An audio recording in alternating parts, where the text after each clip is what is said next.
Hi. Good evening, Edie. Good evening. Is my video clear? I can't see it from here. Maybe Yeah, because I'm we can sharing see you. something very clearly. It is clear. And why did Okay. you wear the same color of shirts? I believe you are the one. My own house for king and country. It has the flag on it. I can't see yours. Uh, Let me Mine let is me. Occupy. It's a Oh, scripture. It's Occupy. okay. Mine Yep, is last king and country. I think if I stop sharing this, I'll have access to the videos. So let me stop here. we can both Yep. see and hear you loud and clear. Okay, that's great. Charlie is here, right? Charlie, I would have to Yes. the things a little bit so that I have full access to. Okay, yeah, somebody else shares now. I can see my video. So thank you very much for that. Mm. So we're ready to proceed, right? Let me adjust this camera a bit. Let me take it back a bit. Just in a minute. Bit. Perfect. Okay, I believe this is good. Mm. So we're ready to go. I believe. So I'll shut down my camera and wait for everyone to join the class.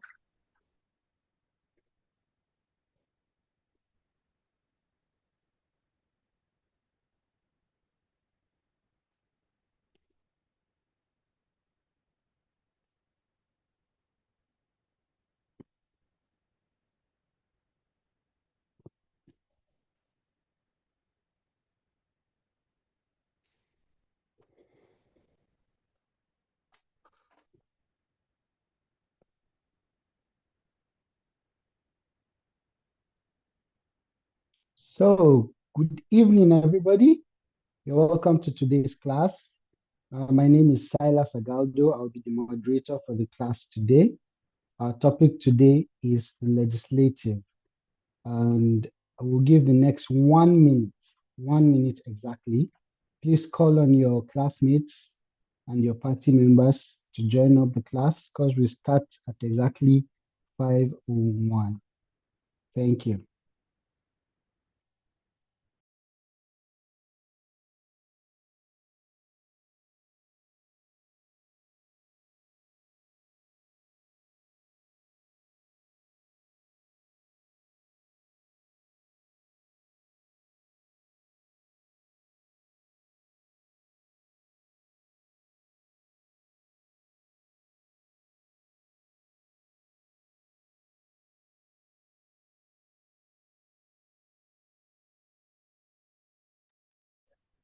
Okay, it's exactly 5:01 by my watch, and we're going to get right to it. Good evening, everybody. I believe you can both hear and see me loud and clear. My name is Silas Agaldo. My first time moderating the 14th cohort. It's a pleasure being here. You're all welcome to class.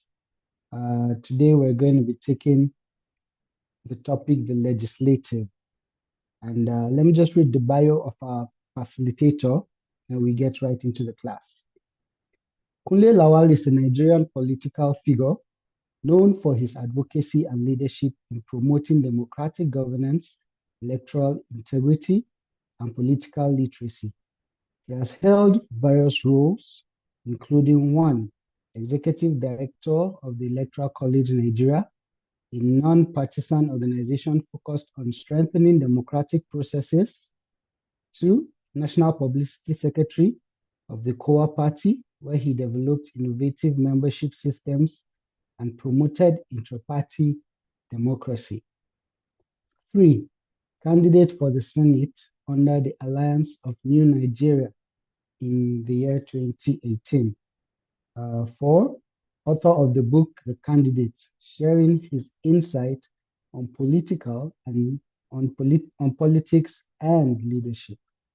Five, he was a former country lead for Word Chat Nigeria, a social media platform aimed at empowering Nigerian voters.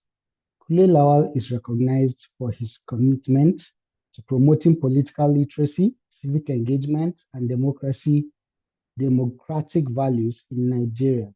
His work has contributed to shaping the country's political landscape and inspiring a more informed and participatory citizenry. Please join me, put your hands together, though we can't hear it, to welcome none other than our own ED of the Electoral College, Mr. Kule Lawal. Sir, you're welcome.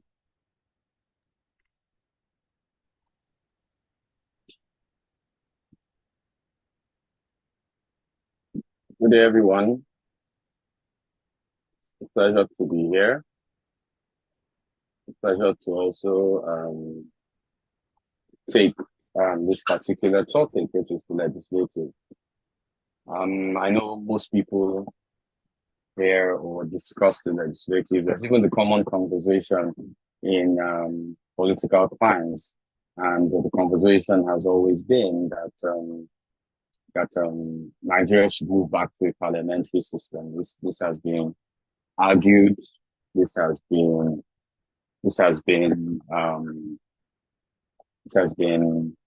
taken into a lot of fora. The truth is, and I'm going to say this here. In fact, the foundation of a democracy is based on the legislative. You go back into early history, when the Greeks started democracy, the first thing you'll notice is there was only the democratic part. Now, somewhere along, there was only the legislative part, where everybody came, argued things based on where they represented.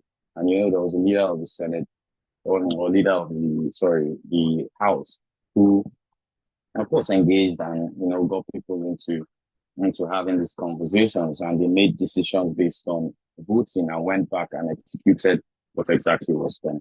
And this was how democracy always ran.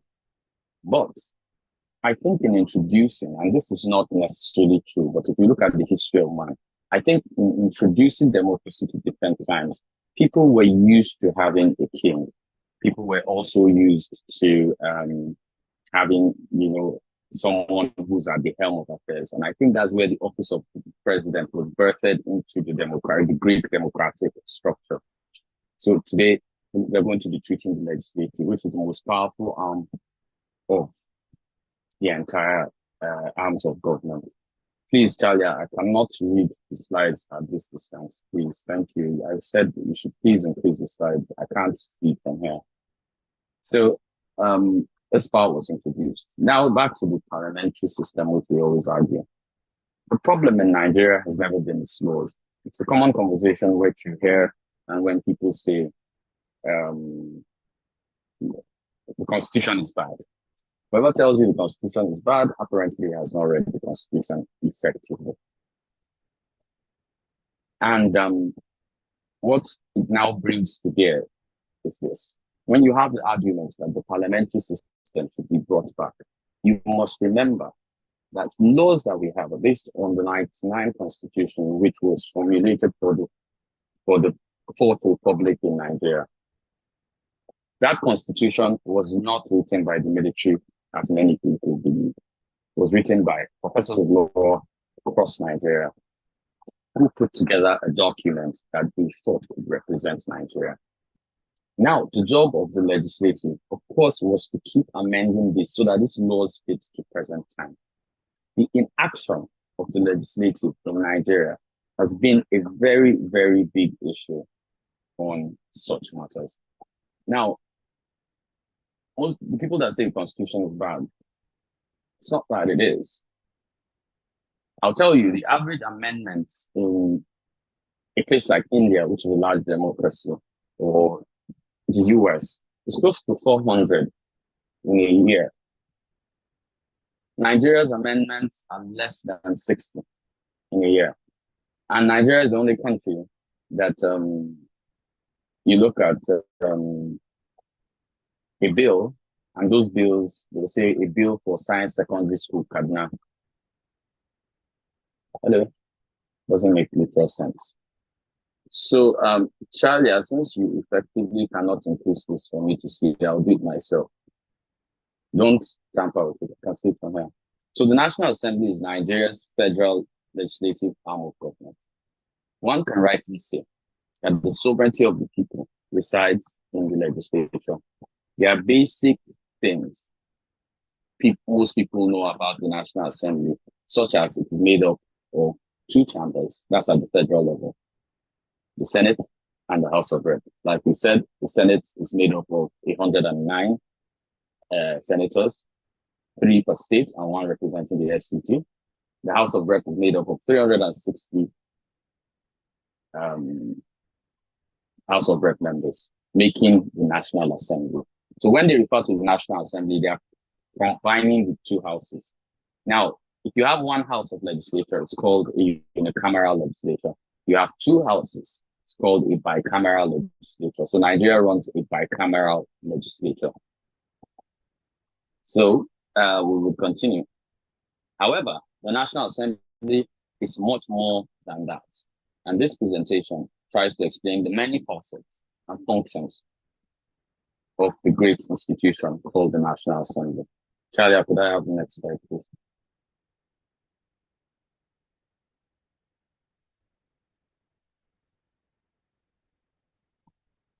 So the National Assembly in focus.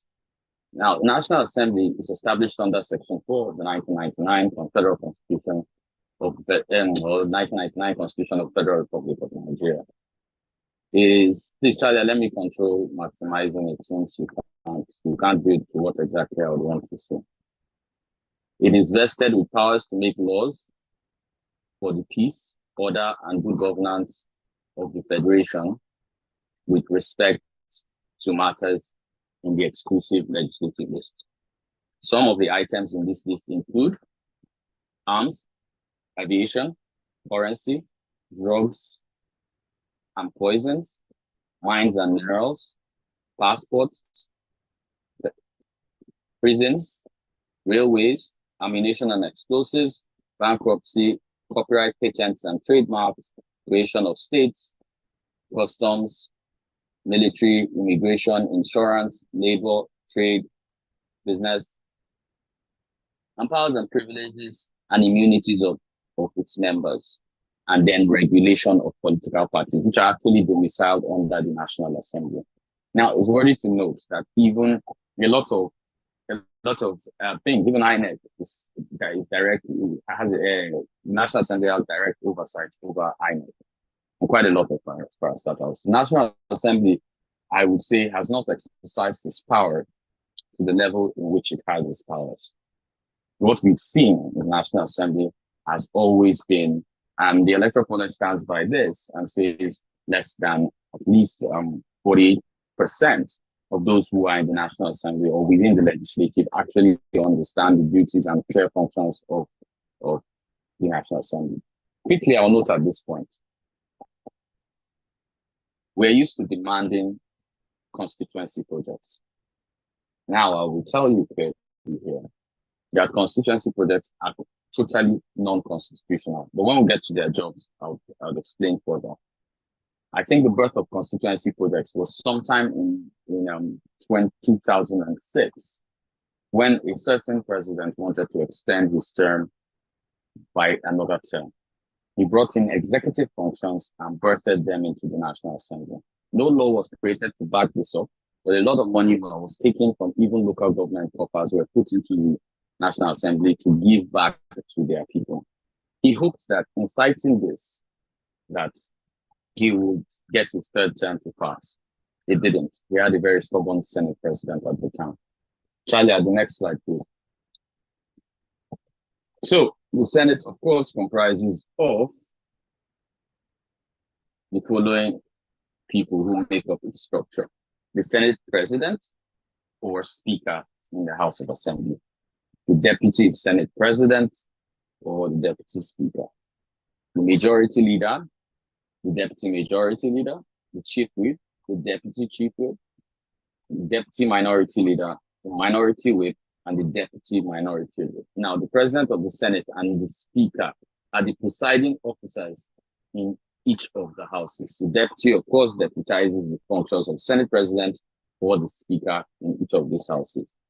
Let's note that as I'm describing this, we can also relate it to the legislative, which is at the state level, and that is the State House of Assembly. There's nothing different. It's just the same thing, just in a state form. And then when you go back to councillors, it is the same thing and just in a local government form. So you go to the majority leader, who is the leader of the House, elected by members of the majority party. The chief whip is elected to maintain law, order and decorum in the House, while the minority leader is the leader of the minority parties in the House. So that's how the structure of the National Assembly works. Could I have the next slide, please, Carla?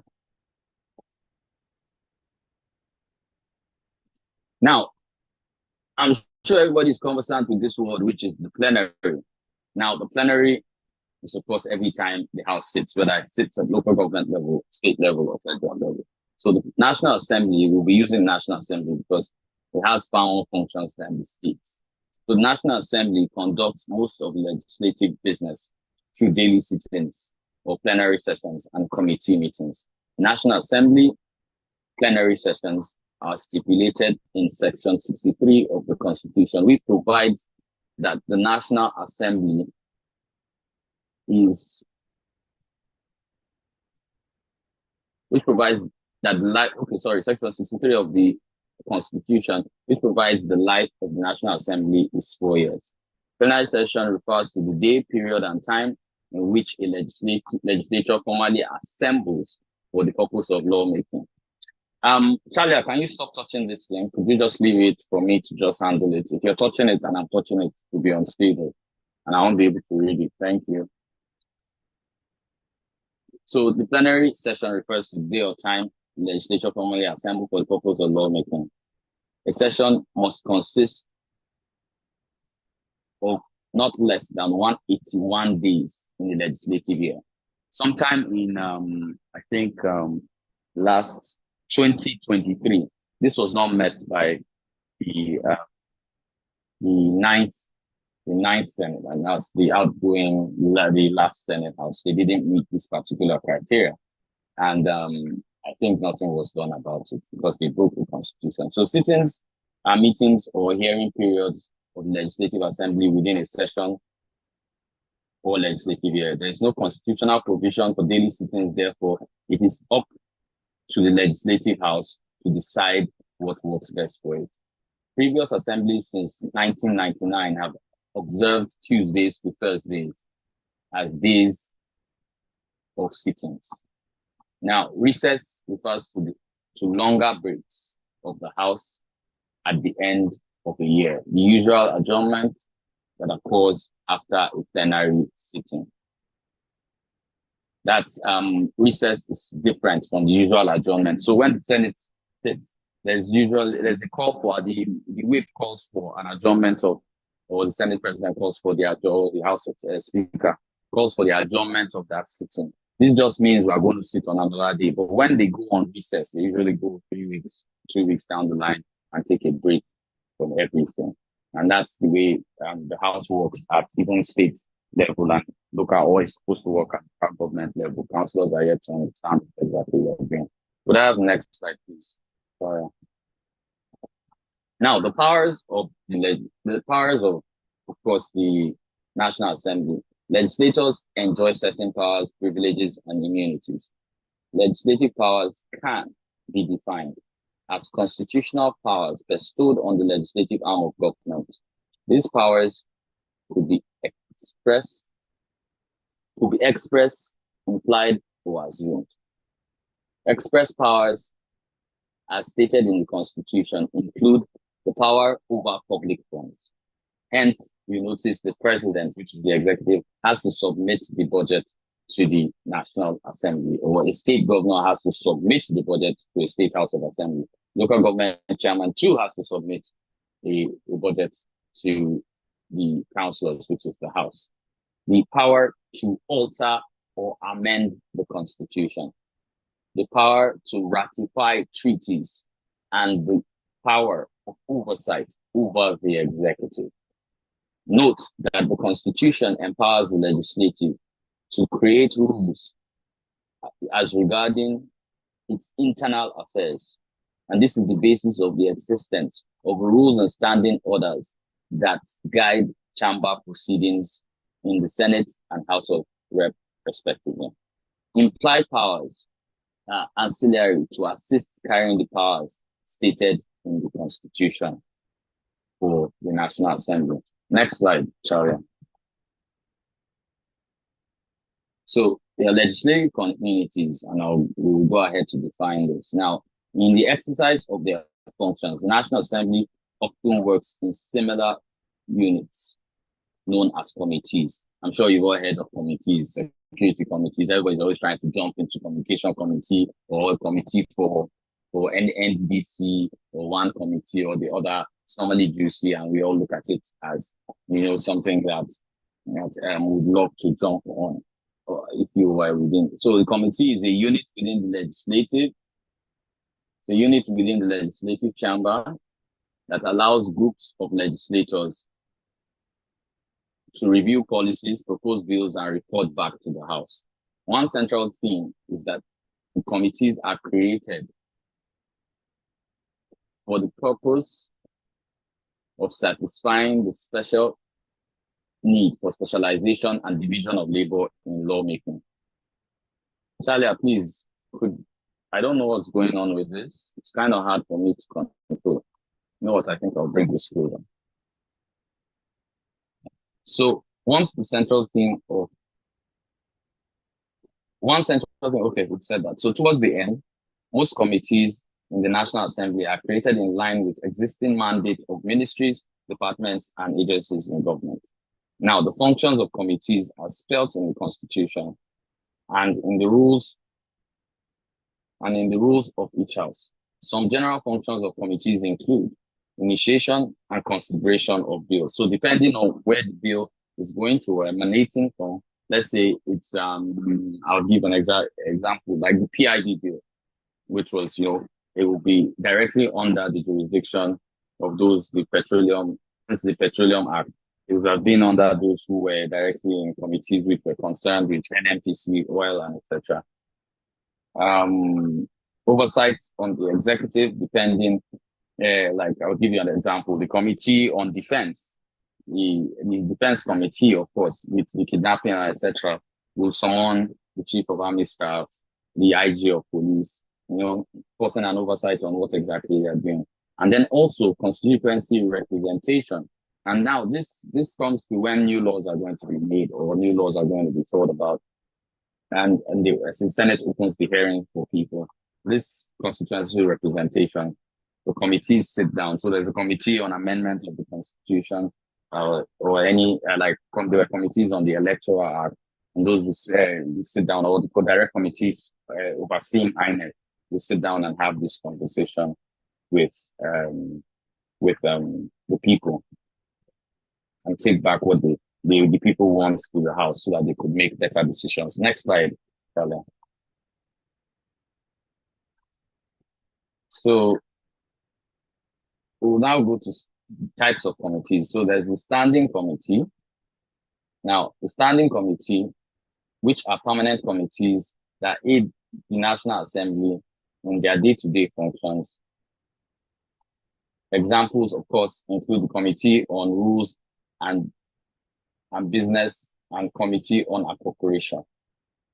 Special committees, which are permanent committees established by the rules of the House and Senate with the clear terms of reference to perform specialized functions beyond that of standing committees. Committee on Selection, which selects and nominates members for various standing committees. That's a special committee.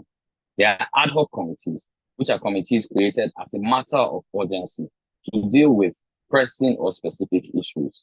Example would be the ad hoc committee on review of the Constitution.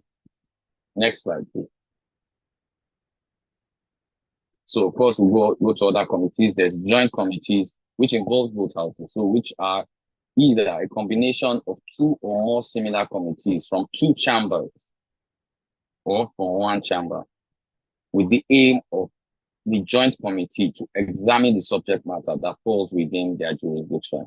There's also the committee of the whole, And this happens when the entire membership of the chamber forms a committee that is chaired by the presiding officer to consider a bill or a matter of concern.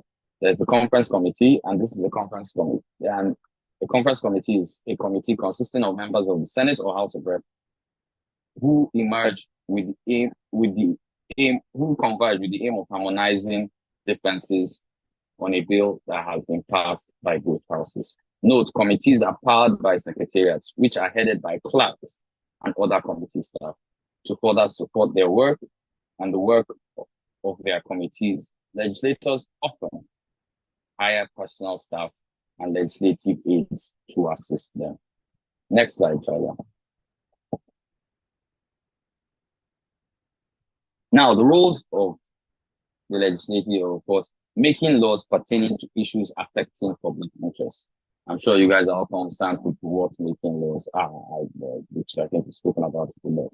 Representing the opinions and the interests of citizens and the nation as a whole, and overseeing government, ministries, departments, and agencies. Now, on a random guess, who can randomly, let's just slow down the heat of the class, who can randomly tell us how many ministries, departments, and agencies they think are in Nigeria?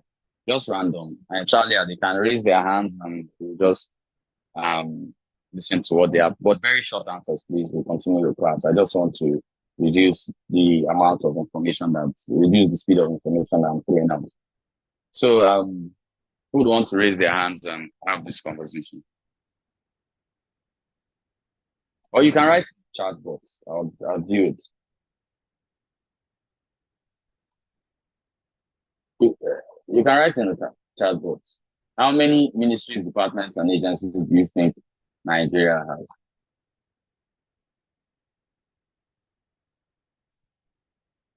$24. Okay. Remember that it's not just ministries. There are ministries, there are departments, and there are agencies. 24 federal ministries. Okay. Yeah, but there, we're missing departments and agencies. So of course, there are agencies like NAFDAC. It's an agency. 28. Oh, you're still calculating just okay. Let me help. So in Nigeria, ministries and departments 120. Nigeria has, over the last count, approximately 1,500 ministries, departments, and agencies, making Nigeria one of the largest governance systems in the world. Larger than the US, larger than anything else. So keep the number, about 1,500 ministries, departments, and agencies.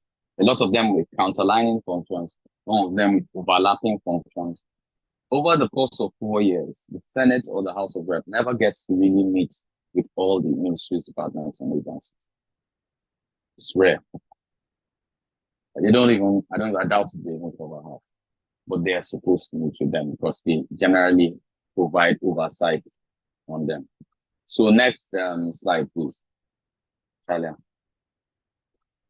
So now we're going through the process of a bill, and everybody knows what a bill is. So, but let's just define it for the class. So a bill is an amendment in the Constitution. What I said is we have 1,500 ministries, departments, and agencies. MDAs, ministries, departments, and agencies. I didn't say ministries. I didn't say departments. I didn't say agencies. All of them put together, about 1,500. Please stop misconstruing what I'm saying. I didn't say ministries or departments. If we had 1,500 ministries, we're going to have about 3,000 ministers because you have counterlining functions. Anyway, so back to the process of the bill. So the bill is an amendment in the Constitution. It could be in the Electoral Act, it could be in the Constitution, it could be on rights, chapter 4, which is the rights of individuals in state. It could be anything. You understand? Please don't call those school things making this science schooling Kakuri a bill. isn't supposed. So various stages in which a bill passes to become law. The first, that's in the House of Chamber, whether it's in the state or it's in the federal. The first thing is presentation and first reading. This is when the person or the people who present the bill. Now, I need to clearly state this here. A citizen can present the bill, but he needs someone in the House that is elected to read it to the House. So, presentation and first reading. When it passes the first reading, which the House agrees, it goes into the second reading, which you have the ayes and the nays and whatever. When it's read again, now is weighed. Then it goes to the committee stage. Let's say the Electoral Act, it goes to the special committee set up for the Electoral Act amendment. When it comes back from there, there's a review that's being done. And at that review, that's when they open up the bill also to people and have conversations. Then it goes to third reading and passing. If it goes into the third reading and it gets passed, then and only then will it be submitted to the president. And once the president assents to it, it will become law. The president has, I think, 90 days. I can't remember. 90 or 60 days. I need to check it. I can't remember. 90 or 60 days to respond to the bill. If the president chooses not to respond to assent, remember that the legislative represents the people. The legislative has two choices. Either to give the president, I think, a deadline of 6 to 7 days, I can't remember, or veto the president. Meaning the legislative can get the law signed without the assent of the president. But someone saying public hearing comes before committees. Yes, I think, yeah, before committee stage. I was jumping everything. Thanks. So everybody has a choice. Now, in Nigeria, have we played that card? No, not played it yet. Because I think it's not the rubber stamp situation, but I think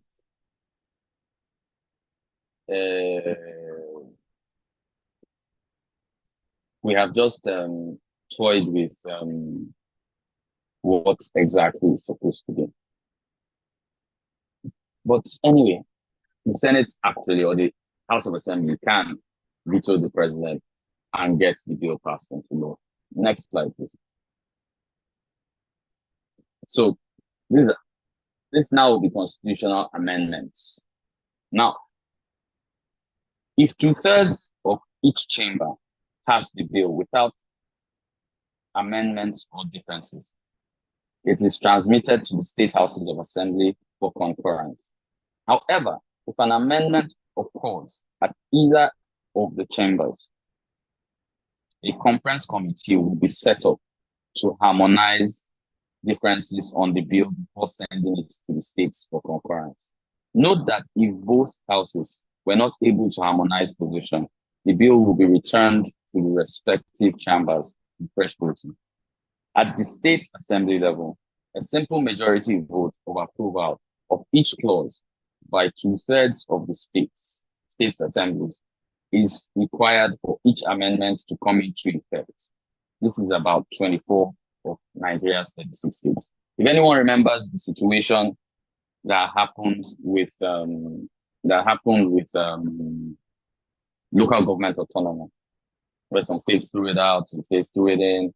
I think Lagos threw it out, Batu voted for it, etc. And that's like, the system working.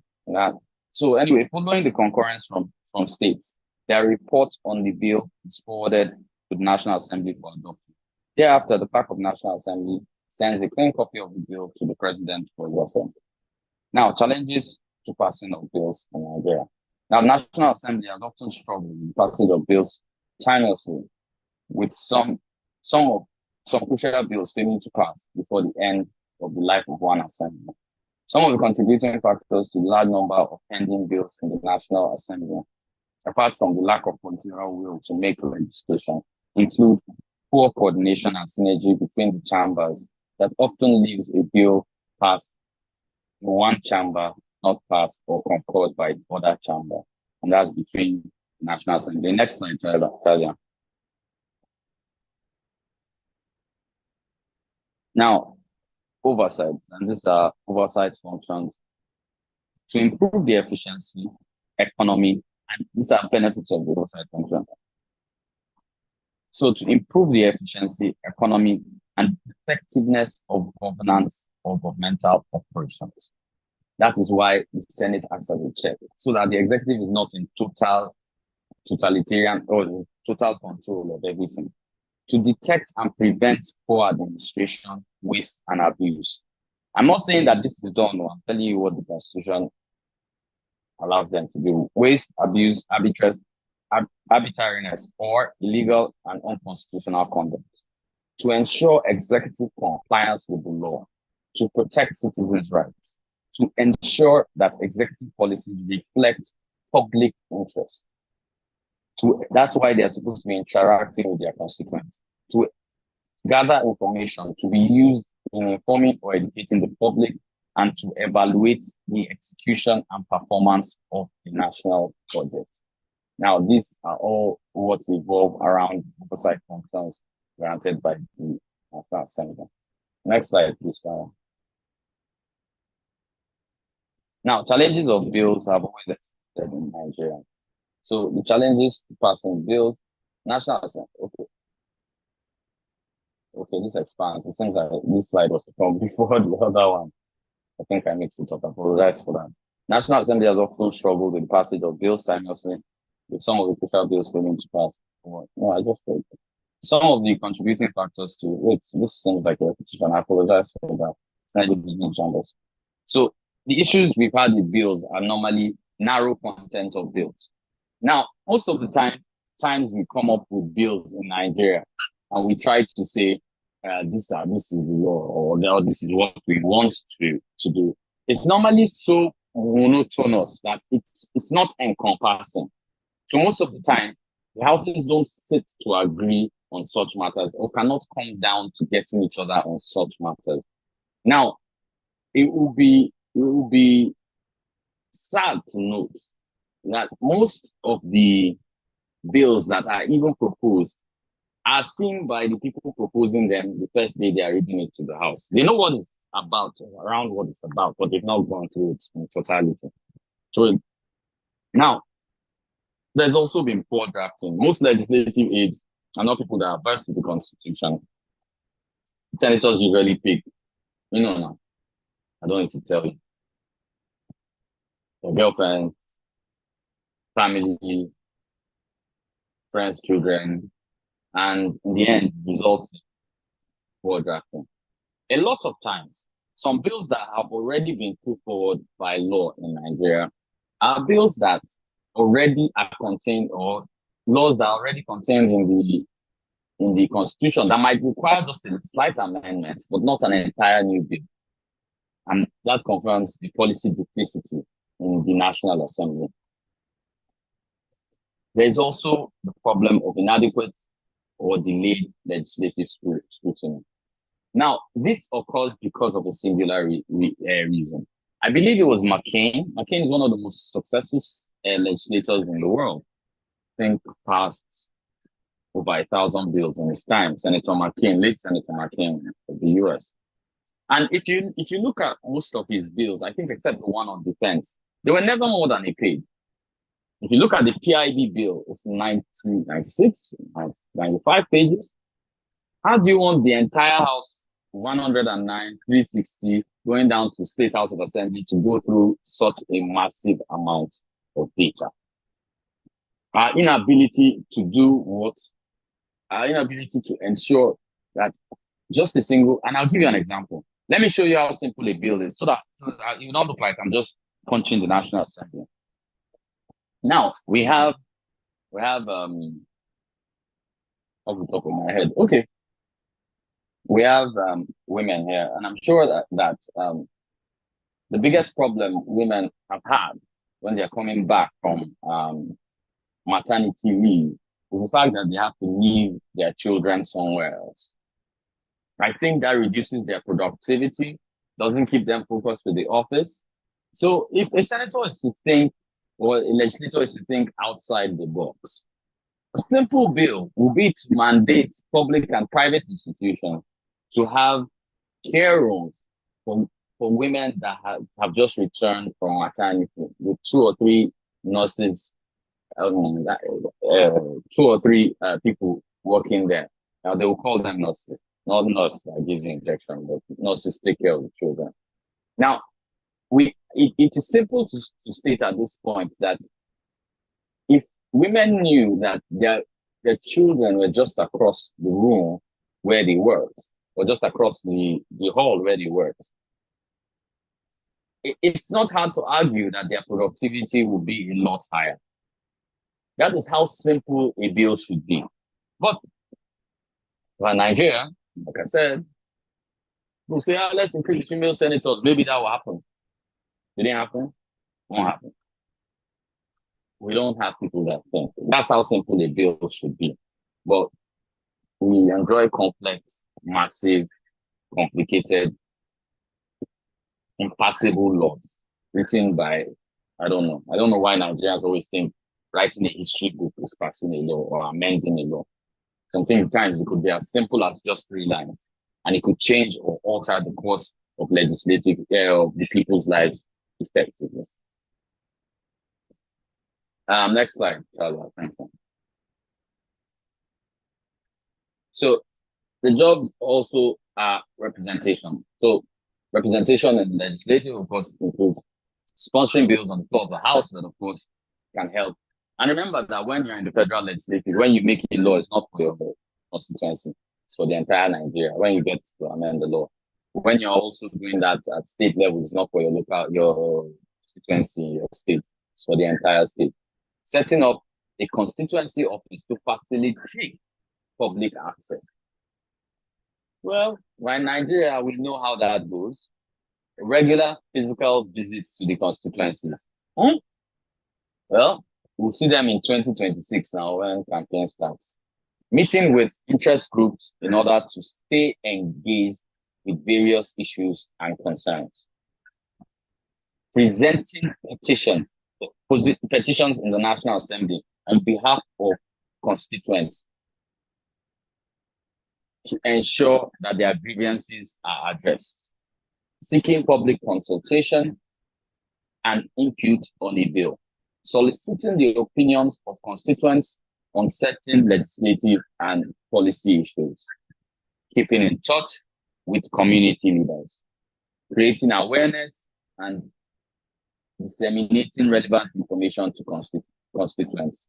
Actively participating in the budget process and ensuring that there is room for constituents to also be able to participate through monitoring of local projects and actively engaging the media and civil society groups.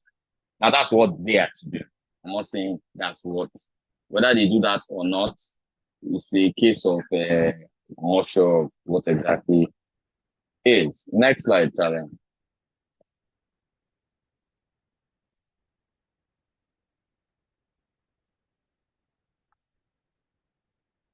Talia, next slide. I can't see what you just put here.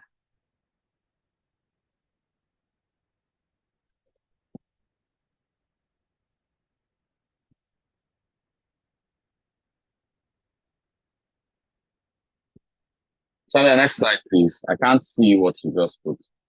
Lisa, please, could you take control of this slide? I don't know what's going on with Talia. I can't see anything. Okay, we can actually see it from here, Edie. I can't see. I can't see. Wow. Okay. I can now. I've minimized it. It's Okay. too large. You would have to take this slide one back. Okay, yeah. Okay, so you noticed. Recall. Now note that the constituents feel that they are poorly represented or have lost confidence in the abilities of their legislators. They may recall them. Now, a recall is a procedure where voters can remove an elected member of an area council, state house of assembly, or national assembly from office. Section 69 and 110 of the Constitution empowers more than half of registered voters in the affected constituency to sign a petition and present it to the chairman of the Independent Electoral Commission, INEC, stating their grievance. Following this, INEC will be required to conduct a referendum in that constituency within 90 days to decide legislator's fate. However, INEC must adhere to the following administrative checks. Ensure that the petition for recall presented is signed and arranged according to polling units, wards, LDAs, and constituency. Cross-check the signatories that appear on the voters' register. Next slide. Notify the members sought to be recalled, stating the receipt of the petition for his or her. Issue a public notice and announcement stating the date, time, and location of verification. Verify the signatories to the petition at the designated location. Where more than half, that's 50% plus one, of the signatories are verified, the commission goes ahead to conduct a referendum. A referendum in a recall is a direct vote that determines a question for the purpose of removing an elected member of area council, state, and national assembly. If the number verified is less than one half of the registered voters in that constituency, the commission shall write the petitioner stating that the petition did not meet the minimum requirements and is therefore dismissed. It is noteworthy that the recall process is inapplicable to a governor of the state or the president of Nigeria. They can only be impeached by 2/3 majority of the State House of Assembly or National Assembly. Now, I need to explain this recall a little bit. And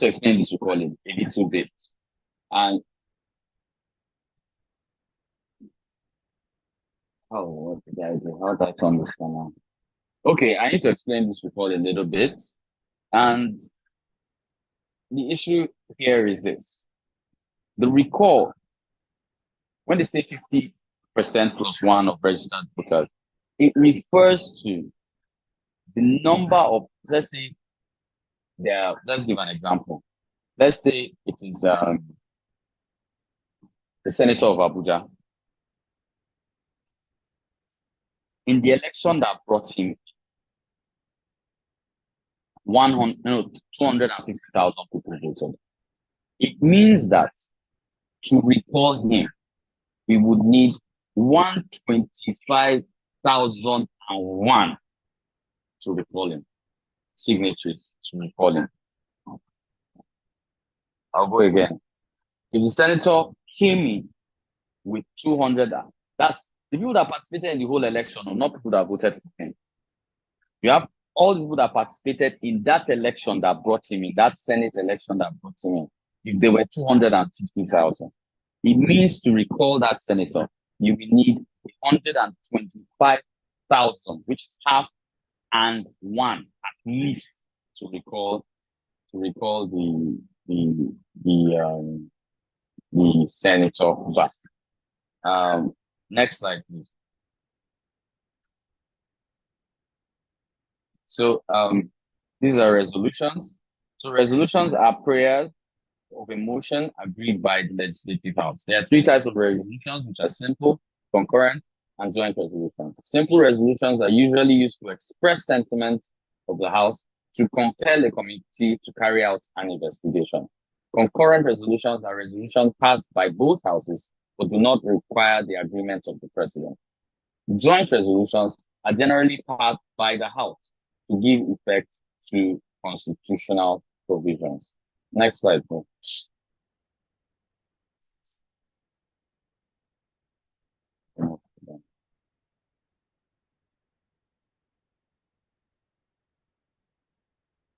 It is to law alone men get justice and liberty.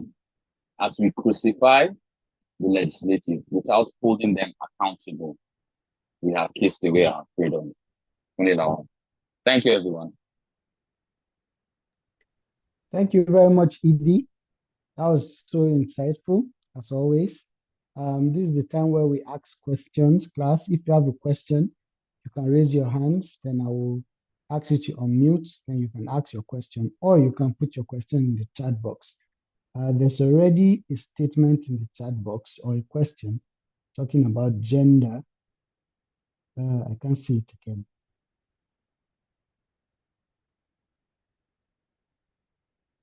So if you want to ask your question, just indicate by raising your hands, then I'll ask you to unmute.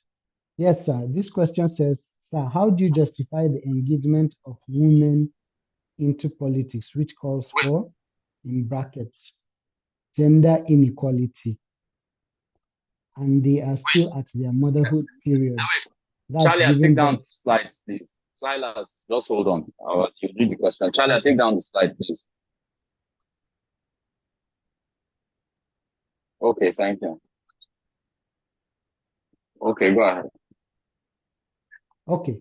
The question says, sir, how do you justify the engagement of women into politics, which calls for, in bracket, gender inequality, and they are still at their motherhood period, that's giving birth?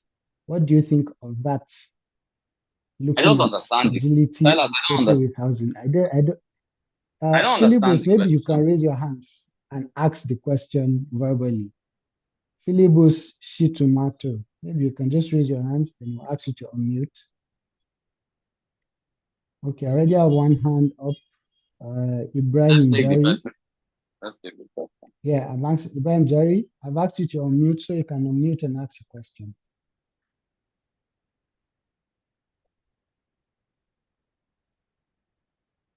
Hello, sir. Good evening, sir. Yes. Good evening. Yeah. I can hear you loud. Sir, the issue of this recall, I don't know why it is very difficult here in Nigeria. Probably it is because of the constitution or the law of the land. Because I've never heard anywhere in Nigeria any state where a representative was called. And don't you think, sir, this process of recalling our legislators or our members is very difficult. That's why it can't be put in practice. Number one. Number two, you may find that even in the impeachment of the governors, you will find I only noticed impeachment of late Malam Abdulkadir Balaro Musa of Kaduna State. When he was the governor, he was impeached by the legislature. Even then, because the MPN members were very many, they were even almost the majority of the house. So why do you think this is happening? Unlike in other advanced countries like America or other advanced, where they can easily recall their members. Thank you very much, sir. This is my take. Okay, thank you very much. I'd like to address the first question. So first and foremost, I think the issue is not that votes are hard, is that Nigerians don't want to do what it takes to get them out. If you recall the first person, it will happen. And I'm going to cite an example with an attempted recall somewhere in a constituency in Lagos, somewhere in Alimosho. This was during the NSAS time. She came in with 26,000 votes, capacity of 26,000. So to recall her was about 13,000 signatures. There were about 6,000 signatures already on hand. And she started coming to the constituency, started giving, all those palliatives that were needed. She brought them out, started giving up, and people lost faith. If not, that would have been the first successful recall in Nigeria of a State House of Assembly member. Can you hear me? Silas, am I still audible? Yes, you are very audible. Can hear you. Okay. So that was the first attempt of a recall that would have worked. Dino's one was not close to working. This one was very close to working. But she started coming to our constituency office, started giving out palliatives, started doing stuff. I was within the system. I will not say I championed, but I was advised. So I knew the steps that were involved in it. I don't think Nigerians have put that much strength into attempting to recall. They've just said it's hard and we don't want to do it. Yes, recalling somebody because you put him in with your votes, it's not supposed to be easy anywhere in the world. Now, to the next question of impeachment. Let's be honest. We have always voted in substandard people at state level for State House of Assembly. I can tell you I have met with State House of Assembly members, and this is Lagos. Sat down, in Lagos. I sat down in Cross River. I sat down in. It is a sham. These people do not even understand the constitution. I was at a town hall meeting with some state house of assembly members, and they kept talking about their constituents can call them, they go to events. And I said, come on, that's not your job. Your primary function is to propose bills. And do you know the answer this guy gave me? That they're trying to make a bill to make Fela Day. Seriously, all the problems in Lagos, it's Fela Day that is your future plan. I was on Channels TV with the speaker of Nasarawa is a young guy, Nasarawa State, and he was blabbing on how he has gotten one road to one place. And I was like, fine, fine, fine, fine. So which bill are you working on? I said, I'm working on some bills. I said, specifically, which one? Don't tell me some. Let me hear one that you're working on. Let's discuss it on channels. And the guy started stammering. And later they said, as usual, Kuli likes terrorizing young politicians. I don't terrorize young politicians or old politicians. We discussed this matter. We discussed this matter face to face. Do you understand? My demand, and I've always said this, good governance doesn't have any age, any gender, or any ethnicity in Nigeria. You need to understand that. Don't think because someone is young here. Because it was a sham. Even the girl in Kwara State, because she was a girl in Kwara State, a young State House of Assembly member, I think 27 or 28. And then the other guy in Nasarawa, who was the young boy, I think, who is also the speaker, and they have no bill. They don't even know where, they haven't read the constitution. How do you want to work? It's a problem. So it now comes back to, now, how would you even know when the governor has gone out of his power? And they say party supremacy, party supremacy. Party supremacy is only inside your party. It's constitutional supremacy and the people's supremacy. That's what's supposed to happen. But therein, we have these issues. So people that are asking questions right now on the board, I'll prefer you ask me the question directly. Sometimes from what people have typed, I cannot understand what you're saying, and I will not be able to answer it properly. So I'll prefer you ask me the questions directly. Thank you. Okay, thank you, sir. We have Philibus that had that question. I'll ask Philibus to unmute so you can ask your question. I've asked you to unmute so you can unmute and ask your question. Okay, thank you, sir. Good evening, sir. You're not very audible. You sound very low.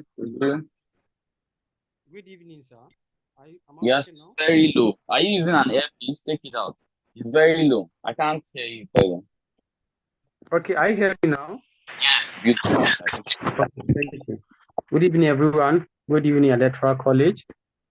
I want to ask you a question about the engagement of women into politics. But please, I think your video is affecting video doesn't need to be on. You can take it down. You can take off your video because they are using quite a lot of data. So it stops being on. Beautiful. All right. Okay. All right. So the question I want to ask is about women engagement into politics and whom happens to be possibly still at their mother's womb. They are giving birth. So how do you justify giving women the opportunity to go into politics? Mind you, I don't understand the question. I'm saying that women.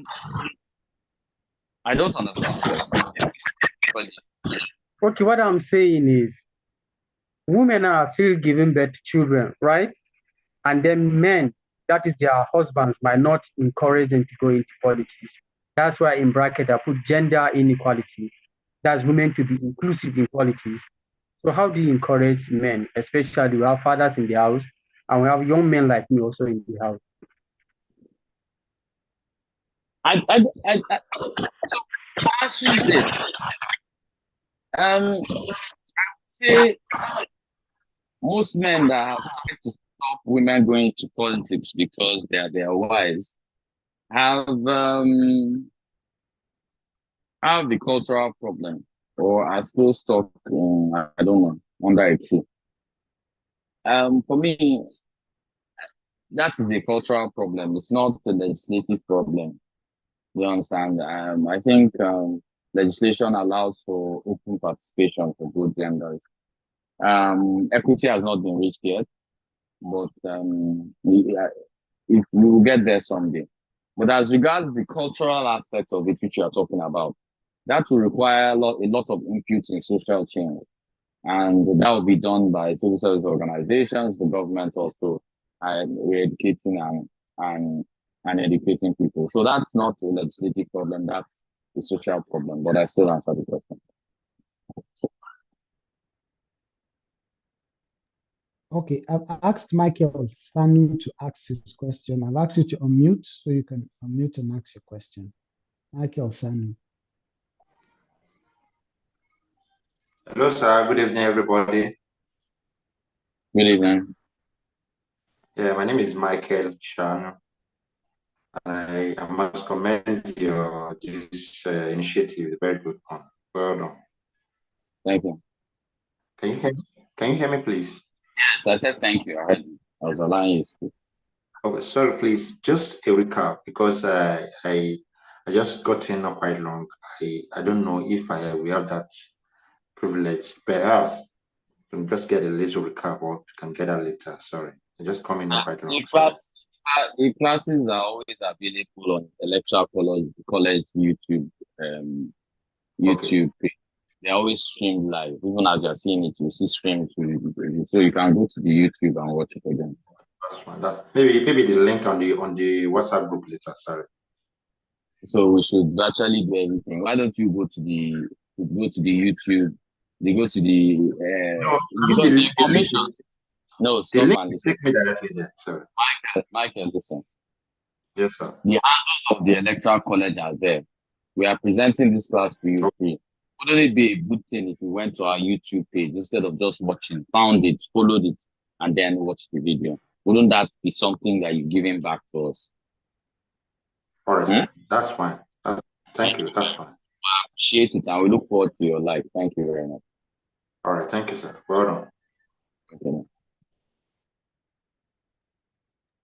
So I've asked Ibrahim Mustafa. You can unmute and ask your question. Good afternoon, moderator, and good afternoon, everybody. Good evening. Actually, the moderator have already touched that he spoke about the supremacy of the that most of our progress in passing the bill. And my question is, why is it that an issue of maybe impeachment, maybe in the state level, because of the party supremacy, as you said, process of the governor's impeachment, no matter how they sideline the constitution, which You're going off and on. You're going off and on, Ibrahim. I'm hearing parts of your conversation, not that the party supremacy is much more accepted than the constitution when it comes to the issue of impeachment in the state. Are you blaming politicians for that? Yes, of course, sir. Why would you blame them? I want to ask, why would you blame them? Sir? Why would you blame them? The party that brought them into that position is the... No. Okay. So let me break it down for you. As a citizen of Nigeria, you refuse to join the political party. People became delegates and selected guys. You guys decided to vote and elect them. Then you are blaming them for what they do when they are in office. Little odd, don't you think? I can hear you, sir. I say a little odd, don't you think? I said you didn't participate in the political party. You didn't help select who appeared. You allowed them to do what they wanted to do. Then now you are blaming them for what they've done. It doesn't make literal sense to me, don't you think? It doesn't. It doesn't. It doesn't. So you can't blame them. You allow them get there. So whatever you see is what you chose to see. Thank you very much. Thank you for your. Rachel, Silas, Rachel Bassi said she has a question. She's a girl. I don't know why she didn't raise her hand. I think that she doesn't know. Rachel Bassi. Silas, could you help unmute Rachel Bassi? I Yeah, read she has a question. she rose her hand. I'll ask her Okay. to mute, but we're following it in order. Oh, okay. I just saw her. Rachel Bassi, you can ask your Let her question. unmute. Let's have the girls. After now, they say women are not electoral college is not allowing women. They won't talk, but they want to have equal position. I don't understand. Good Rachel, evening, sir. good evening, Good Rachel. How evening. are you? I'm fine, sir. So I have two concerns. First, you tried to say something about it in regards to constituency projects. Because during the last elections, we had plenty of such arguments, and people were like, the sitting senator, what did you do? This and that and this. And I kept asking, is it the duty of a senator to carry out empowerment and constituency projects? And then they were arguing back and forth, back and forth, back and forth. So I'm happy that you mentioned it earlier. Yeah, okay. Thank you. So my second concern is this. Okay. My second concern is this. What does the Constitution say about senators who have gone first term, second term, third, like people who have been there and they don't want to leave? Like, what is the Constitution saying about them? Is there no limitation or something? How many years do you think Senator Biden served in America? Senator before he became vice president. Senator Biden was a senator when he was 30-something.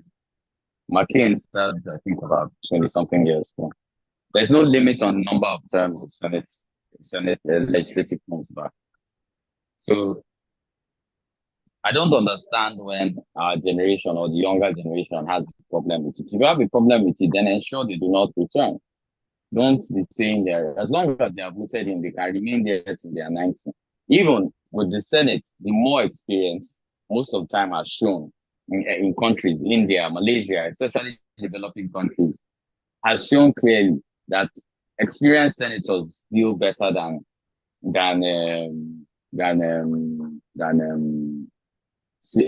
new legislators, and it's because they already understand the way it works, and they can easily get the bill passed because of the older ones that are being there for them. So there's nothing against it. The law and the constitution does not have a limit for number of terms you can serve in legislative office. You serve till people say they don't want you again to represent them. Okay, thank you, sir. Thank you, Rachel. Okay, thank you. Akerele Peter. I'm asking Akerele Peter to unmute and ask a question. Good evening, Mr. Nulawa. Thank you for the presentation. It's very insightful and educative. Two things, sir. Could you speak up? The recall. Okay, thank you very much for having me. So thank you for the presentation. Very educative and insightful. Two things, sir. The recall. I think personally, it's I will not completely blame it on people for being too lazy to recall elected officials. Let's take the senator, a senator as an example. The day a senator was elected to power, it was the same day for general election, presidential election. So every activity was put on hold to elect him.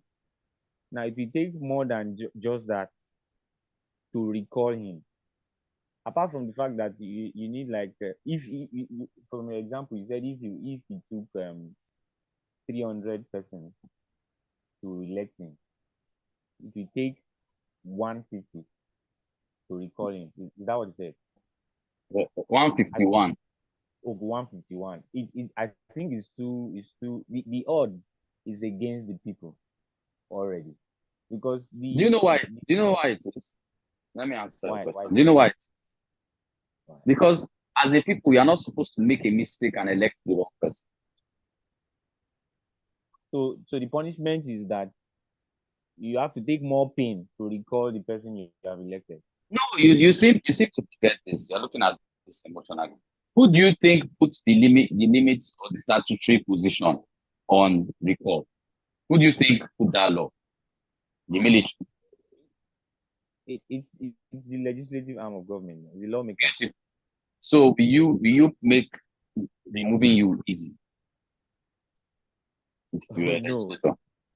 Oh no. Okay. That would bring. Thank you for then the answer. why are you looking at the symptom of the disease instead of dealing with the what caused the infection in the first place? What caused the infection in the first place is that the people of Nigeria made a bad decision. That is the problem. Cure that, then you don't have to recall. Okay, so Cure that. to that is to not elect bad leaders. Yes, participate in the system entirely. Why not in a political party? Why not a delegate? Why did you help choose the kind of person that will come out? You allowed these guys come out, and then now you want to be doing record. That is medicine after accident now. Don't you think so? I agree. Okay, because we have a National Assembly that is made up of good-willed people.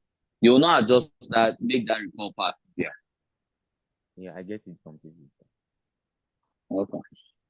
So to the second part, it's about the legislative arm of government. I think the power they have is too much. I don't know how we can solve this because we have only looked at the legislative. Yes. Is it too much? Yes, it is. It's too much. Yeah, no, do you know why? Or did you hear the conversation in the beginning? A democracy is based on the legislative. Legislative are representatives of the people. They are supposed to be more powerful than the executive. That is the essence of a democracy. If you don't care about the legislative or the legislative do not know their work, the executive will write them now. Yeah. Which is also a flaw again. Choice of the people that you let into the legislative. The people back again. So it's going to be the same solution as that recall. What? The solution to this now, because I said the legislative arm of government has so much power. If you consider where you were talking about. I don't understand. I don't understand. They are supposed to have that power. Anywhere in the world, they have that power. But isn't it too much? It is not too much, sir. You should understand the democracy. I pray over the course of this class, you understand why the legislative has so power. So you need to understand this. Okay. What is key? Your legislators are more important than your president. So I'll give you an example. Donald Trump, Nancy Pelosi. Donald Trump said, I was going to build a wall. He even started raising money for it. National Assembly in the US to read out. Nothing happened. Donald Trump said he was not coming to State of the Union. That is where the president of the US addresses the Congress. He said he's invoking his rights as a citizen of America. Nancy Pelosi was quiet for 3 days. And then she came back and said, since the president has invoked his rights as a citizen, we, the US Congress, are taking away Air Force One and everything else. You can live in the White House and the staff of the White House. They didn't go to work for 24 hours. Trump appeared for State of the Union the next day. The legislative is supposed to be powerful. You can have a bad president. Legislative is in check. That is the way a democracy works. So there's no, they are too powerful, They are supposed to be powerful. Do you know why? Because their power comes from the people, not from their own, they elected them and they're causing problems. So if the legislative is not doing what people want, that is where you think the legislative is powerful. Legislative is also supposed to be powerful. In a normal country, President Muhammadu Buhari would have been impeached based on insecurity. But because you have an inactive legislative, isn't that what happened? And what continued happening? Loss of lives of Nigerians, kidnap of Nigerians, true or false? True. 100%. In a sane society, after what happened with NSAS, the president would have been impeached. I know people want to say, it's Lagos governor. That NSAS situation is above Lagos governor's pay grade. Only 2 people can order that thing that happened in Lekki, the NSA or the president directly.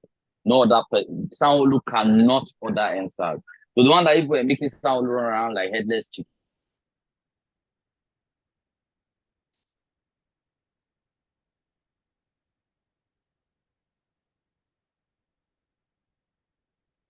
It's because people too don't understand the law. Oh, thank you very much. Thank you very much. Hello? Hello. Thank you very much. Okay. Yeah, I said thank you Okay, very thank much. you. Thanks. Thank you very much. I think Akele, you are putting the blame on the person holding the office as opposed to the office. The office is for the people and not the person sitting there. I'm going to ask Bolaji to unmute and ask his question. Bolaji, you can unmute and ask your question. All right, thank you very much, and good evening.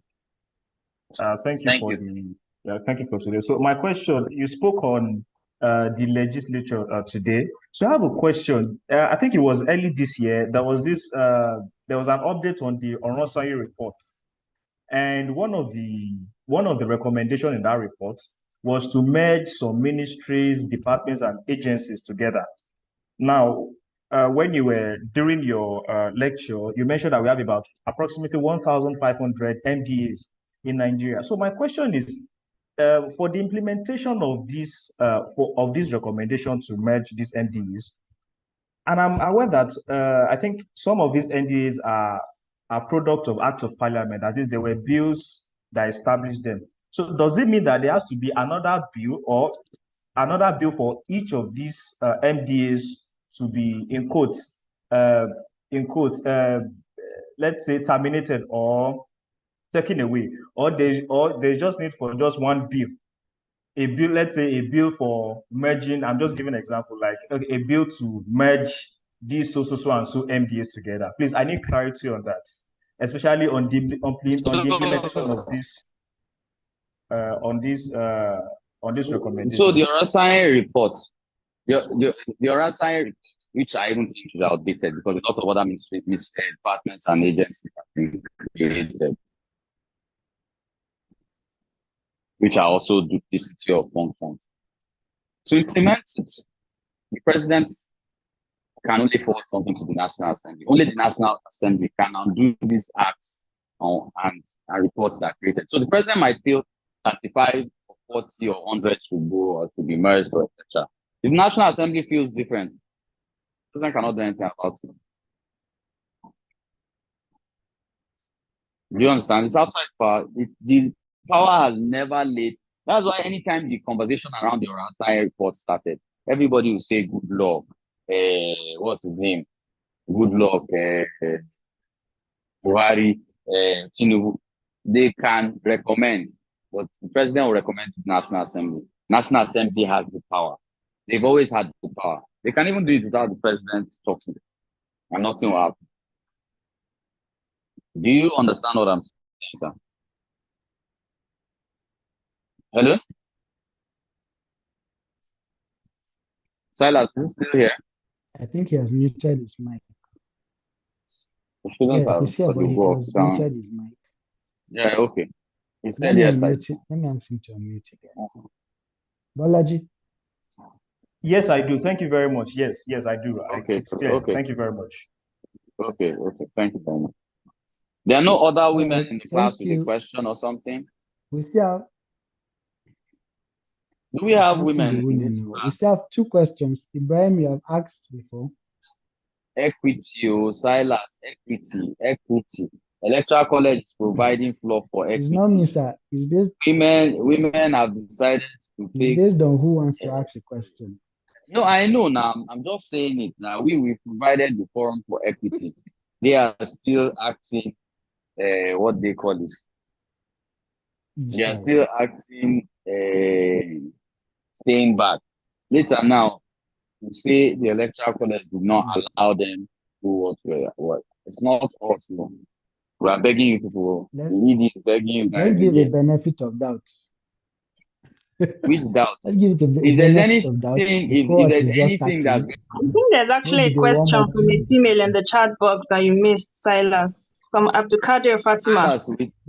Silas, we said that we said it the questions in the chat box, because some of them are not coherently written, I can't translate it. So yeah, let's read Fatima's one and let's see whether since the champion of female position has appeared. Okay, let me get to that question. We'll now say P.T. and Silas. I did not read one's question. We didn't read man's question too. I seem not to be seeing Fatima's question. Didi, please, if you can see the question, could you just help me out? Oh, Lisa, can you see it and read it to us? I don't want to talk my phone. Okay. She says, what happens when 2 or 3 people out of the required number needed to recall a representative pull out from the process at the dying minute? Process the Olule. So that's the best way I could answer it. The process, of course, would collapse. It would fall, it would be irrelevant because that referendum is what determines.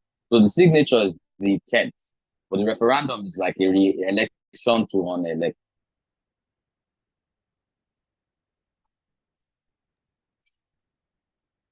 Okay, can I go back to the raised Yes, Silas, please go ahead. Yes, yeah. Ibrahim Jari, you've asked before. Let me go through the other 2, then I'll come back to you. Phil Ido, you can ask your question. Phil Ido. All right. Good evening, everyone. Good evening. Thank you for the presentation and more clearer pictures as to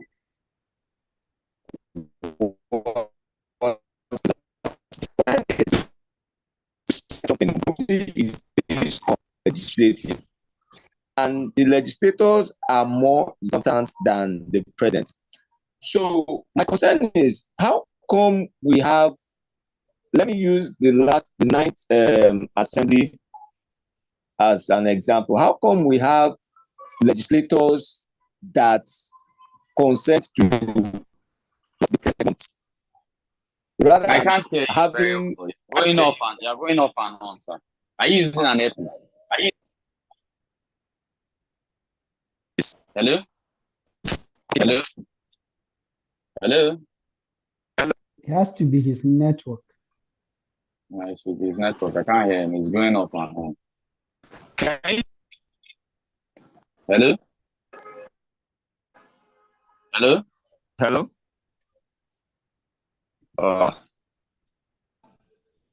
Can you hear me? Yeah, we can hear you now. Can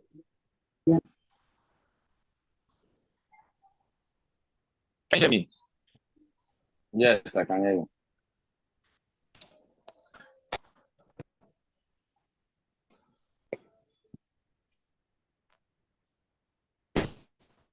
Okay, I'm going to answer you people for last time. Because it seems that yeah, we can hear you, but just hold on for a second. I'm going to answer people that's this cohort for the last time. I don't know why the college has to repeat itself multiply, and it's as if we're talking to a select few and somebody asks the same recurring question. First and foremost, the electoral college handles are on your Telegram group. You might have to scroll up, but it was taught that when you joined the class, a lot of you would follow the ECN YouTube page, but you didn't, or any of the handles. You cannot be asking the electoral college now for recording. We are not giving you any recording. We've streamed it to YouTube. If you are following the college on YouTube, you'll find it there. We cannot be repeating information constantly. I even said it in this class. Somebody asked the question. I said, follow the YouTube of the electoral college. And the classes are there. It's marked, the executive, XIV. You'll see. They are all marked. So you can watch any of the classes you intend to watch. Having to repeat ourselves constantly, it's kind of a drag. It's kind of a drag. There's no information you want on the electoral college that you don't have on your Telegram group. Scroll up to the top. You have every information you need for this class is there. Everything is there. And it took a lot of people putting things together. It took a lot of people following things together to ensure this was done. And then you come to a class and you're still asking the same question. Not that I'm short-fused, but come on. It's a little, depressing. You can ask your question Thank now. you, Edie, for that clarification. Philly, though, I'm asking you to unmute again and try it out. Hope your network is clearer now. Philly, though, you can ask your question. Okay, can you hear me now? Yes, we can hear you. Okay, now, my question, or should I say my concern is, how come we have legislators that can only back, but they can't bite? Because if you go by what the last administration did, that's the Buhari administration, you find out that there were a whole lot of instances, like what the speaker was saying earlier. There were a whole lot of instances that the president was supposed to be impeached. Certain people were supposed to be impeached. But these same legislators, they still, at the end of the day, they still fall at the feet of the president. Because if the legislators are more powerful than the president, or more important than the president, why are they not using that power? Why are they not making use of that power? Because from all I know, or from all I understand, if these legislators can do what they ought to do, or pass the kind of bill that they need to, I think we will have a better in Nigeria than what we are having presently. That's my concern. Let me say this first, and I'll go back. I've said this to someone, and I'll say it again. No legislator is going to get there if you didn't vote for him. Am I right or am I wrong?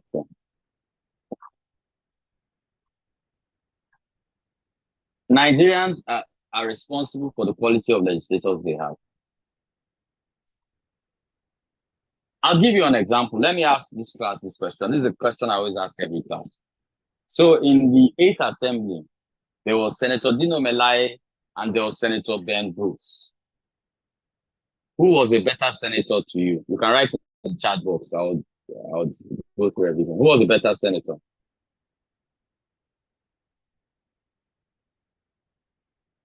I'm waiting for your answers.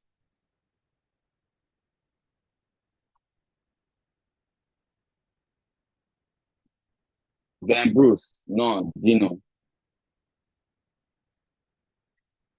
Philip Shitu. Can you get Philip Shitu to speak? I want to know why he said Dino. Silas, please, can you get, or Lisa, can you get Philip Shitu to speak? Okay, I'll get him to unmute.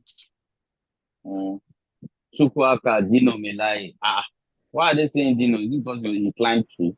But I remember his best stunt was climbing a tree. I'll pick one person that says Dino, and I'll pick one person that says Ben Murray Bruce. So we picked Philip Shitu for Dino, and then we picked Shitu.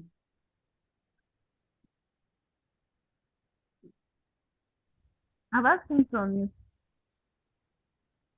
And then we Oyelo David for Ben Bruce. Okay, thank you, sir. Thank you very much. So yes, based on my little knowledge, I stand to be corrected, but I think Dino was somebody that, yes, why? Yes, why he believed in democracy. Now, how can people be engaged? We just talked about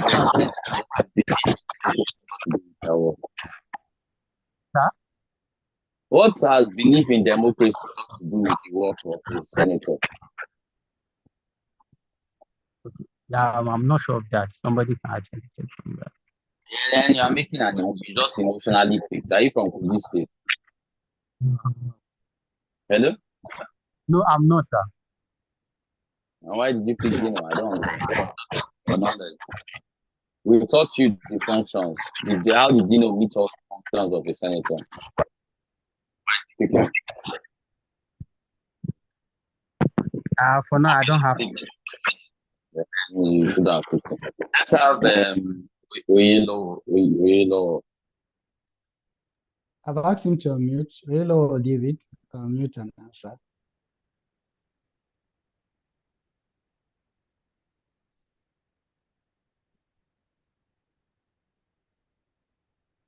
Oh, he has left. Who else said Ben Murray Bruce? Please, can you guys check this And thing? Bruce, And we have Lisa, Bolaji also. We have Bolaji also. is Bolaji said Ben Murray Bruce? Yes. Yes, Bolaji and Oyelo. Okay. Let's have Bolaji, I've Bolaji. asked you to unmute. All right. Thank you very much. Okay, the reason why I mentioned Ben Bruce is that I think he has a progressive mindset. I've watched both Senator Dino Melaya and Senator Ben Bruce at the floor of the House. So there was a particular bill that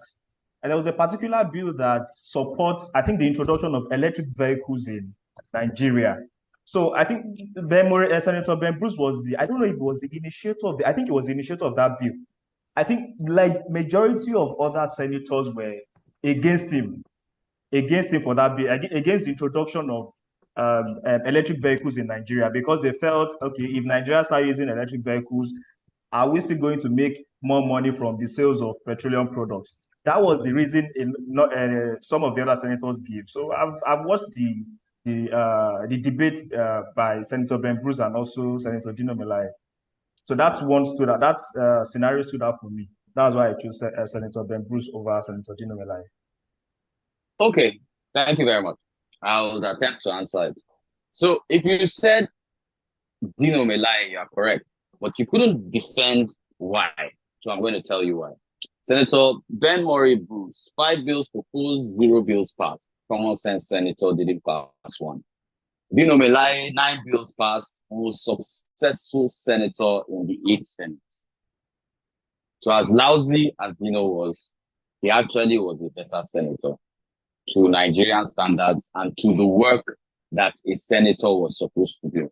Now, here's the thing. Even Dino himself does not know that that's a plus. No offense if you know him. But even he didn't know that was what he was supposed to do. Or he had bragging rights with that. He didn't know he was the most successful senator in the 8th Senate. So to Nigeria and to the real job and jurisdictions of a senator, it means that Senator Dino Melai is more a senator, more a legislator than a common sense senator that didn't achieve anything. Thank you. Thank you, sir. We have a couple of hands up. One thing that Nigerians do is always have an emotional response to things. I'm not telling you because Kunle said so. Google it. It's not Kunle that said it. Google it. If you cannot rate senators by what their action is as their jobs, then I think the electoral college has to pack up and first go and do elementary school so that we can save those ones and then forget saving this particular generation. Okay, thank you very much, sir. I've asked Abdul Karim Hosseini to ask his question. You can unmute. Abdul Karim Hosseini.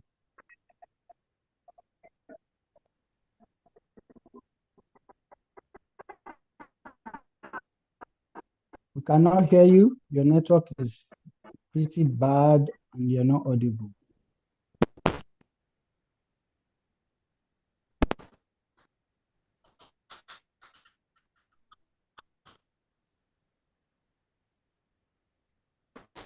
Okay, we can't hear you, Abdul Karim. So I have to move on.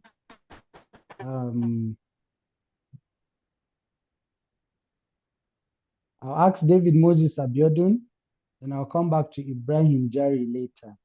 David Moses Abiodun, you can unmute and ask your question. I've asked you to unmute. Okay. Good evening, Electoral College. Thank you for the opportunity to attend this class. I was actually enjoying the class. My question is on the aspect of the accountability.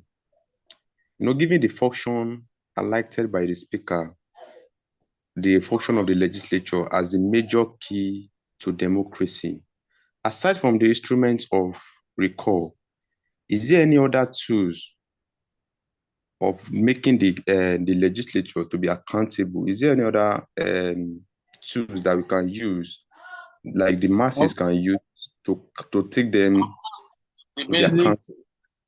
Recall is a full measure. The only other way is that the same way you hold everybody accountable, try to reach out to them, try to get them to engage, try to force them to. These are normal ways, which I didn't feel the need to put in the paper. That's that if everybody knows that. But I place specifically how to remove them as speaks to the conversation.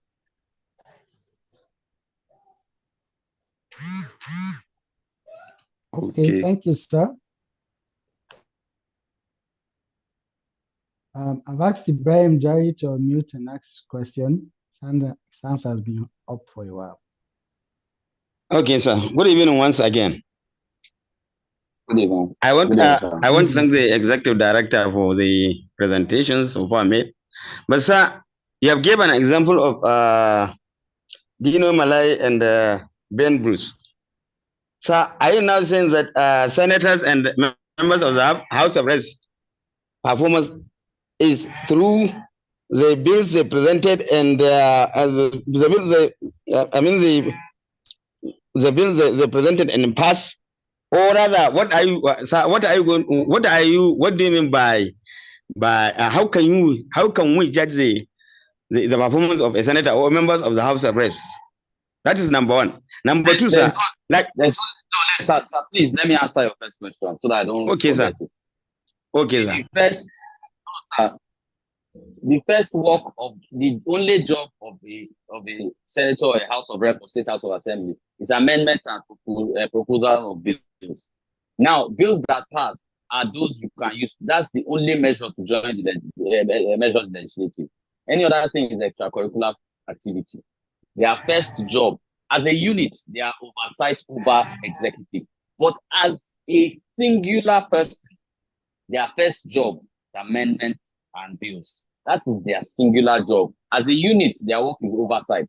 But as a singular person, your job is proposition of bills. And because we, the people, do not demand that from them, is why they don't do anything. I'm sure the senator representing, I don't know what state you are from, but I'm sure he has not passed 2 bills as of now, or one. And people walking through the Senate, 15, 16 years. I remember Senator Philip Aduda of Abuja. He only had 2 bills in his 16-year tenure in the National Assembly. And two of the bills were, and I'll tell you something, and let me explain it to you so that it will be very clear. His bills were science college, Karu, and one other science, whatever, somewhere. Now, I'm going to explain. Imagine salary. So let's even call in the present first lady. No offense, but the first lady, Senator Remi Tinubu, served another 12, is it, or 16 years? 12 years, I think, in the National Assembly. Can anybody quickly do 12 multiplied by 36 multiplied by 12? Can anybody quickly do that with a calculator? I want to open up what exactly we need to understand. Can somebody quickly do that with a calculator? Lisa, can you help me, please? 5,184. Okay. Remember that it's 36 million. So if it goes to 5,000, it means that's 5 billion. So it means that Senator Remi Tinubu and Senator Phillips Aduda in 12 years collected they earned 36 million a month times 12, that's a year, times 12, that's 12 years they served. So that is 5.184 billion. Not stolen money, allowances given to them. 5.184 billion. And they couldn't give you one bill. Nigerians, you are not ready. Yes, sir, your second question, please.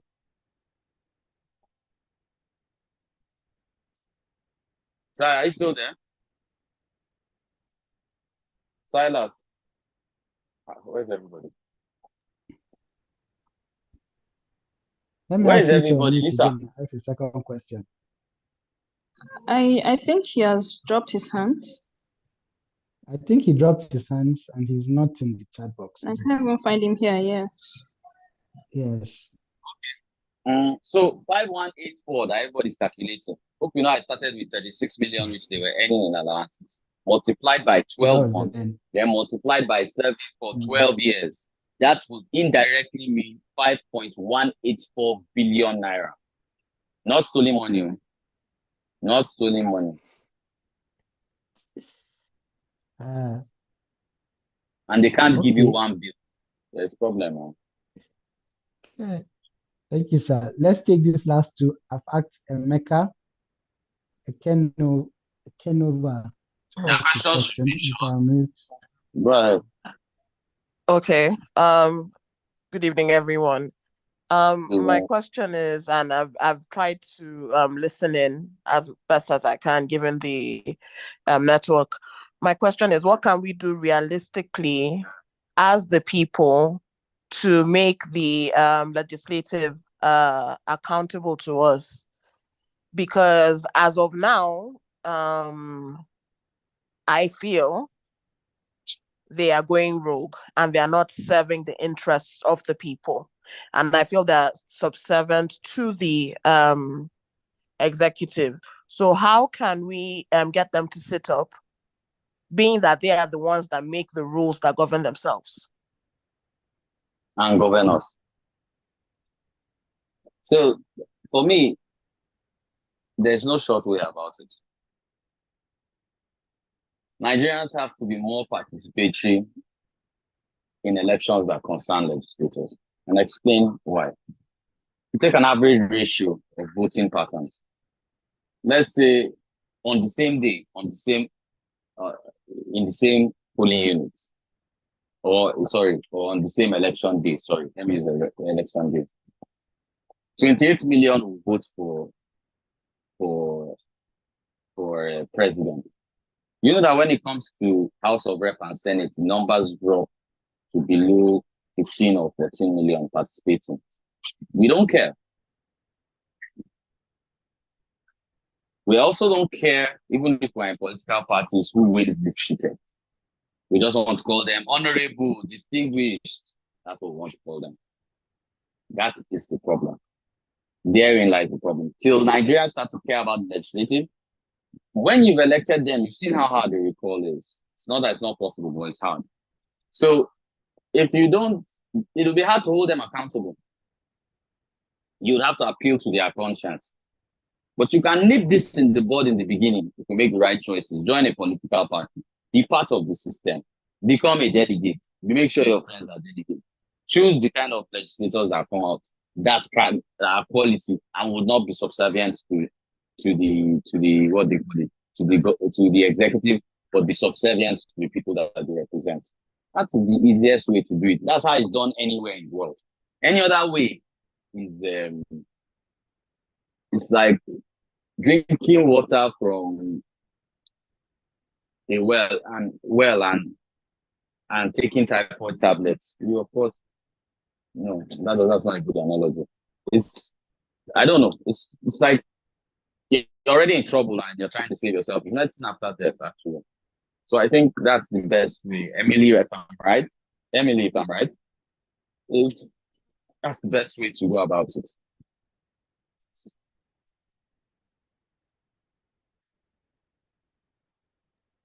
Okay. Let me take the last hand up. Abdul Karim Husseini again. I've asked you to unmute and go straight to your question.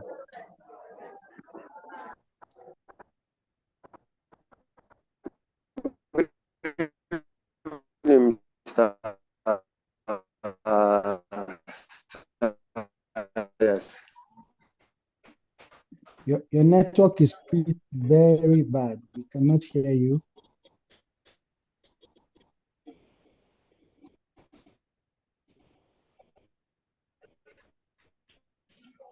Can you hear me, sir? You're breaking seriously. It's kind of hard to. Can you hear me?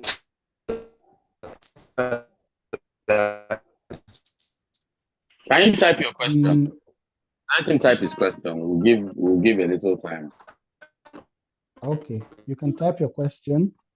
We'll wait for a question in the chat box. Then we call it a day for today. You can mute him because he's making sound.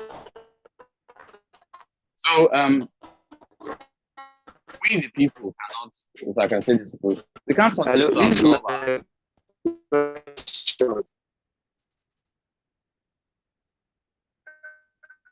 Karim can barely hear you.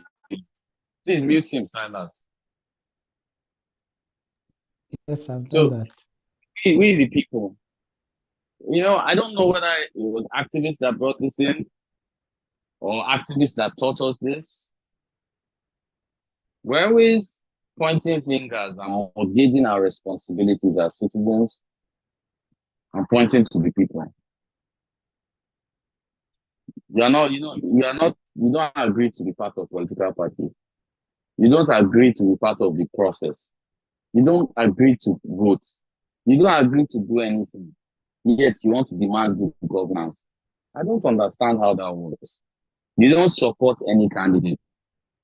If someone good wants to say, can he win? He's not in a big party. I won't put my money behind him. I won't put my this behind him.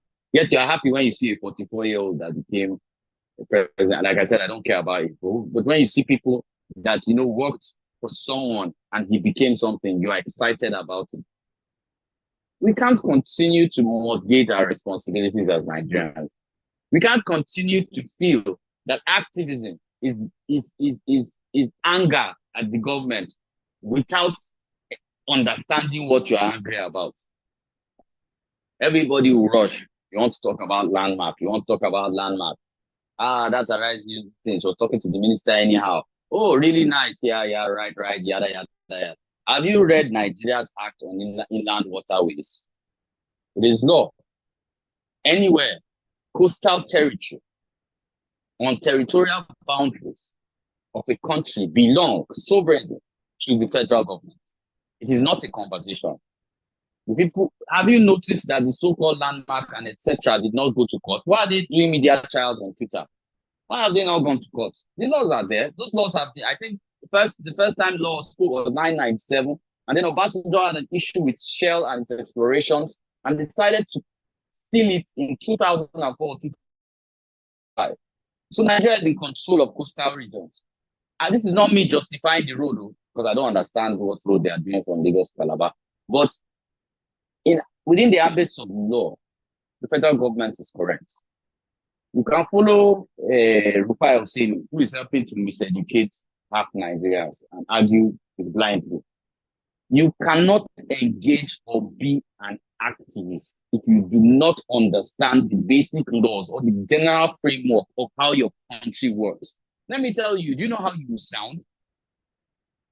90% of the CSOs, no offense, I said this on video, 90% of the CSOs, 90% of activists sound like, and I'll tell you why, sound like a mechanic who his wife had a cesarean operation and he was allowed into the emergency room, the ER, and then 5 days later, another woman is he said he can operate a woman because he was allowed into the room. That's how activists sound.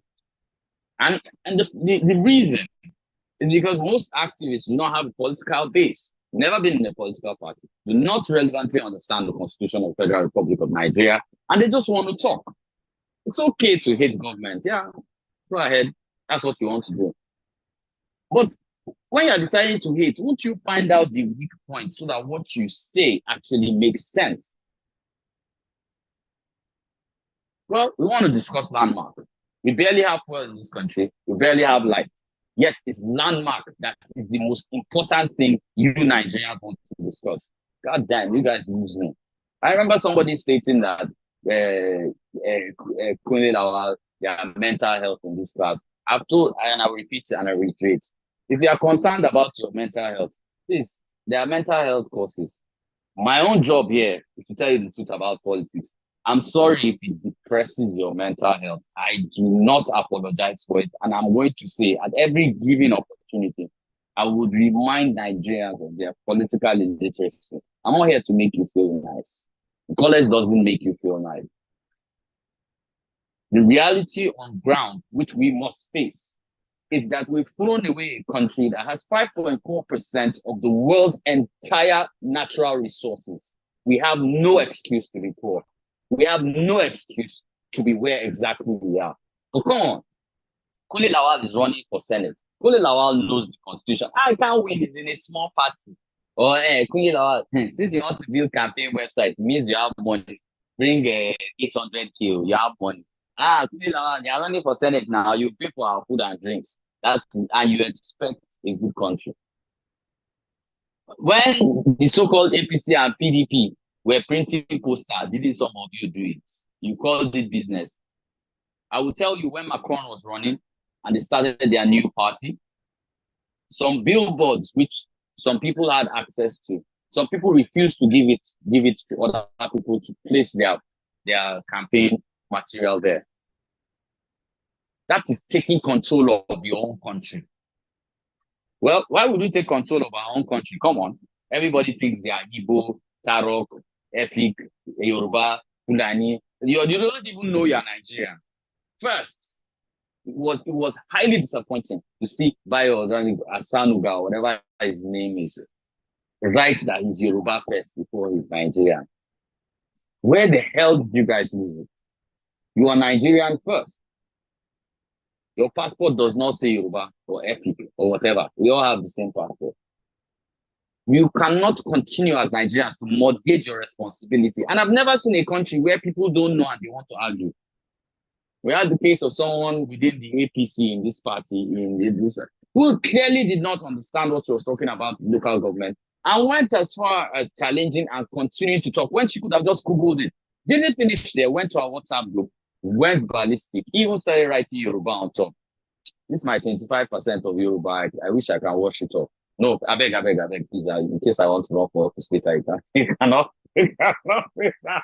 But generally, I also think that we need to take a very clear responsibility on being Nigerians, on acting Nigerians.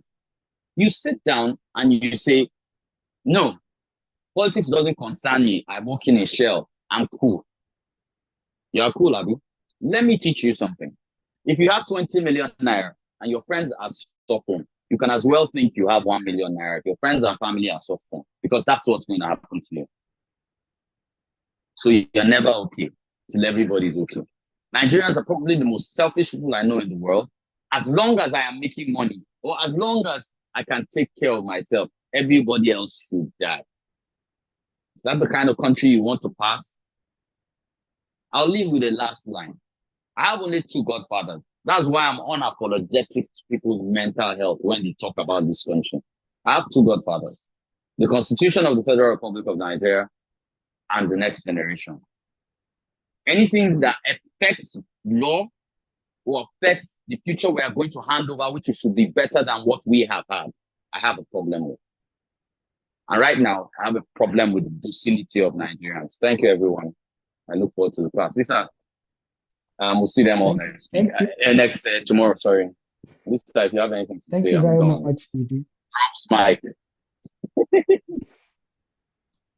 Thank you very much, Edie.